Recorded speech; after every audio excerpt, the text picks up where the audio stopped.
PC Ghosh commission justice PC Ghosh commission పైన చర్య తీసుకోవద్దని హైకోర్టు ఇచ్చినటువంటి స్టేని ఈరోజు భారతీయ జనతా పార్టీ భావిస్తున్నది. హైకోర్టు చేసిన వ్యాఖ్యల్లో ఇవన్నీ కూడా రాష్ట్ర ప్రభుత్వం తప్పిదాల వల్లనే, రాష్ట్ర ప్రభుత్వం ఒక నిర్లక్ష్యం వల్లనే ఈ స్టే రావడం జరిగింది. హైకోర్టు చేసినటువంటి సూచనలు కానీ, హైకోర్టు ఇచ్చినటువంటి కారణాలు కానీ, వాటన్నిటికీ కారణము రాష్ట్ర ప్రభుత్వం.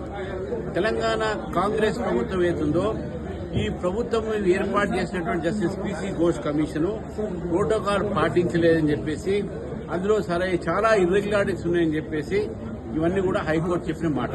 ఇది కావాలనే కాళేశ్వరం ప్రాజెక్టులో అసలైనటువంటి యొక్క వ్యక్తులను తప్పించడానికి ఈ యొక్క కార్యక్రమాన్ని చేయడం జరిగింది. హైకోర్టు ఇచ్చిన తీర్పు దీని మీద సుప్రీంకోర్టు అప్పీల్ చేయాల్సిందిగా రాష్ట్ర ప్రభుత్వం బాధ్యత. ఎందుకంటే కాళేశ్వరంలో దోషులున్నారు, శిక్షించాల్సిన అవసరం ఉందని చెప్పేసి భారతీయ జనతా పార్టీ భావిస్తుంది. ఈ పరిణామానికి రాష్ట్ర ప్రభుత్వమే దీన్ని వారు బాధ్యత వహించాలని చెప్పి నేను భారతీయ జనతా పార్టీగా భావిస్తా ఉన్నాను.